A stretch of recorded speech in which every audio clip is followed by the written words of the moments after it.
जय माता दी। मित्रों, पंचांग चैनल में आपका हार्दिक स्वागत है। मित्रों, आज मैं इस चैनल के माध्यम से आपको खाटू श्याम जी की कथा के बारे में बताने जा रही हूँ। जैसा कि आप सब जानते हैं कि खाटू श्याम जी के बारे में एक कहावत बहुत मशहूर है, हारे का सहारा खाटू श्याम हमारा। खाटू श्याम जी को भगवान श्री कृष्ण का अवतार माना जाता है। राजस्थान के सीकर जिले में इनका भव्य मंदिर स्थित है, जहाँ हर साल बड़ी संख्या में श्रद्धालु आते हैं। लोगों का विश्वास है कि बाबा श्याम सभी की मुरादें पूरी करेंगे और रंग को भी राजा बना देंगे। तो चलिए प्रारंभ करते हैं खाटू श्याम जी की कथा। खाटू श्याम जी की कथा।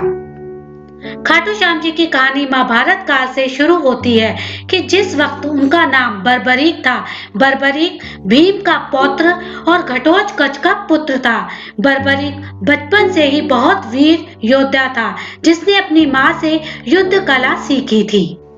भगवान शिव ने बर्बरीक से प्रसन्न होकर उसे 3 अचूक बाण दिए, जिसकी वजह से बर्बरीक को 3 बाण धारी कहा जाने लगा। उसके बाद अग्निदेव ने बर्बरीक को एक तीर दिया, जिससे वो तीनों लोकों पर विजय प्राप्त कर सकता था। जब बर्बरीक को पता चला कि पांडवों और कौरवों के बीच युद्ध अटल है, तो वह महाभारत युद्ध का साक्षी बनना चाहता था। उसने अपनी माँ को वचन दिया कि वह युद्ध में भाग लेने की इच्छा रखता है और वो हारने वाली सेना की तरफ से लड़ना चाहता है। इसके बाद बर्बरीक नील घोड़े पर सवार होकर अपने 3 बाण लेकर युद्ध के लिए रवाना हो गया। रास्ते में श्री कृष्ण ने ब्राह्मण का वेश धारण कर बर्बरीक को रोका, ताकि वह उसकी शक्ति की परीक्षा ले सके। उन्होंने बर्बरीक को उकसाया कि वह केवल 3 तीरों से युद्ध कैसे लड़ेगा। इस बात का जवाब देते हुए बर्बरीक ने कहा कि उसका एक बाण ही दुश्मन के लिए काफी है और वो वापस अपने तरकश में लौट आएगा। बर्बरीक ने तब श्री कृष्ण को बताया कि उसके पहले तीर से वो निशाना बनाएगा जिसको उसे समाप्त करना है, और तीसरा तीर छोड़ने पर उसके निशाने वाले सभी चीजें तबाह हो जाएंगी। उसके बाद वो तीर वापस तरकश में लौट आएगा। अगर वो दूसरे तीर का प्रयोग करेगा तो पहले तीर से जो भी निशाना लगाएंगे वे सभी चीजें सुरक्षित हो जाएंगी। कुल मिलाकर वो एक तीर से तबाही और एक तीर से रक्षा कर सकता है। जब श्री कृष्ण ने बर्बरीक को शक्ति का पता चला, तो उन्होंने बर्बरीक को शक्ति का नमूना देखना चाहा और कहा कि अगर वो जिस पीपल के पेड़ के नीचे खड़ा है उसके सभी पत्तों को आपस में भेद देगा, तो उनको बर्बरीक की शक्ति पर विश्वास हो जाएगा। बर्बरीक ने चुनौती स्वीकार कर ली और तीर छोड़ने से पहले ध्यान लगाने के लिए आंखें बंद कर दी। तब श्री कृष्ण ने बर्बरीक को पता लगा बिना पीपल की एक पत्ती को तोड़कर अपने पैरों के नीचे छुपा लिया। जब बर्बरीक ने पहला तीर छोड़ा तो सभी पत्तियां और निशाना हो गईं और अंत में सभी पत्ते श्री कृष्ण के पैर के आसपास घूमने लगे। अब श्री कृष्ण ने बर्बरीक से पूछा कि तीर भी मेरे पैरों के चारों ओर घूम रहा है। इस पर बर्बरीक ने जवाब दिया, शायद आपके पैरों के नीचे एक पत्ती रह गई है और यह तीर उस छुपी हुई पत्ती को निशाना बनाने के लिए पैरों के चारों ओर घूम रहा है। बर्बरीक ने श्री कृष्ण से कहा, ब्राह्मण राज, आप अपना पैर यहाँ से हटा लीजिए, वरना ये तीर आपके पैर को भेद देगा। श्री कृष्ण के पैर हटते ही उस छुपी हुई पत्ती पर भी निशाना सध गया। उसके बाद बर्बरीक के तीसरे तीर से सारी पत्तियां इकट्ठी हो गई और आपस में बंध गई। तब श्री कृष्ण ने समझ लिया कि बर्बरीक के तीर अचूक है, लेकिन अपने निशाने के बाद में खुद बर्बरीक को भी पता नहीं रहता है। इस घटना से श्री कृष्ण ने यह निष्कर्ष निकाला कि असली रणभूमि में अगर श्री कृष्ण पांडव भाइयों को अलग अलग कर दें और छिपा देंगे, तब भी बर्बरीक का शिकार होने से बच जाएं, तब भी बर्बरीक के तीरों से कोई नहीं बच पाएगा। इस प्रकार श्री कृष्ण को बर्बरीक की शक्ति का पता चल गया। उनके अचूक तीरों से कोई नहीं बच सकता। तब श्री कृष्ण ने युद्ध में उनकी तरफ से लड़ने का प्रस्ताव दिया। बर्बरीक ने अपनी गुप्त बात उनको बताई कि उसने अपनी माता को वचन दिया है कि वह केवल हार वाली सेना की तरफ से ही लड़ेंगे।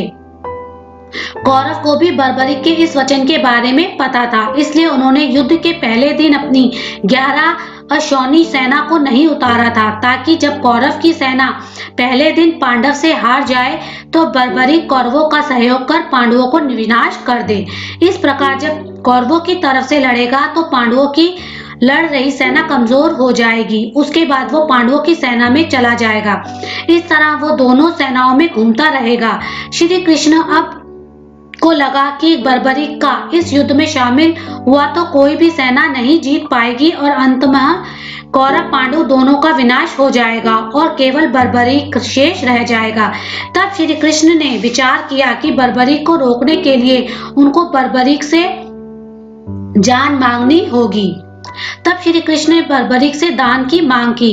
तब बर्बरीक ने कहा, प्रभु आपकी जो इच्छा हो मैं आपको देने को तैयार हूँ। श्री कृष्ण ने दान में बर्बरीक का सिर मांगा। बर्बरीक भगवान श्री कृष्ण को अनोखी मांग को सुनकर चकित रह गया और इस अनोखी मांग पर उस पर ब्राह्मण को अपनी असली पहचान बताने को कहा।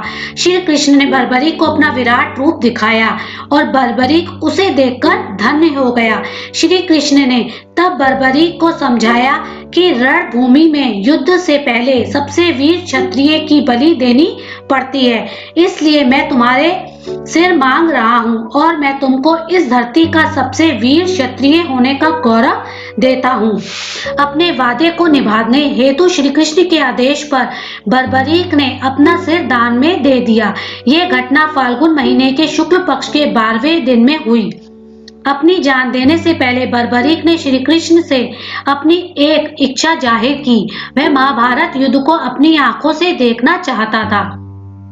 श्री कृष्ण ने उसकी यह इच्छा पूरी की और सिर अलग करने के बाद उसने सिर को एक ऊंची पहाड़ी पर रख दिया, जहां से रणभूमि साफ नजर आती थी।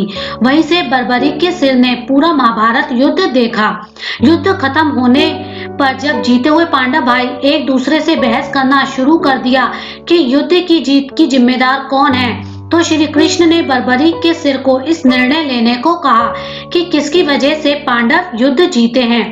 तब बर्बरीक के सिर ने सुझाव दिया कि श्री कृष्ण अकेले ऐसे हैं जिनकी वजह से महाभारत युद्ध में पांडवों की जीत हुई, क्योंकि उनकी रणनीति की इस महायुद्ध में अहम भूमिका थी और इस युद्ध में धर्म की जीत हुई।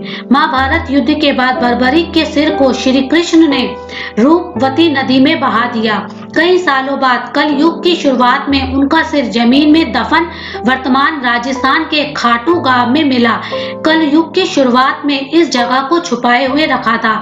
एक दिन उस जगह पर गाय के थन से अचानक उस जगह पर दूध गिरने लगा। इस चमत्कारी घटना को देखते हुए स्थानीय गांव वालों ने उस जगह को खोदा और वो सिर बाहर निकाला। उस सिर को एक ब्राह्मण को सौंप दिया, जिसने कई दिनों तक उसकी पूजा की, जब तक कि कोई चमत्कार ना हो जाए। खाटू के राजा रूप सिंह चौहान को एक सपना आया कि उनको एक मंदिर बनवाना है जिसमें से इस सिर को स्थापित करना है। तब मंदिर का निर्माण शुरू किया गया और फाल्गुन मास की शुक्ल पक्ष के 11वें दिन में उनकी प्रतिमा को स्थापित किया। तो मित्रों, यहीं पर हमारी ये कथा समाप्त होती है। तो कहते हारे का सहारा खाटू श्याम हमारा। तो प्लीज हमारे चैनल को सब्सक्राइब करें, लाइक करें और अपने मित्रों को शेयर करें। जय माता दी।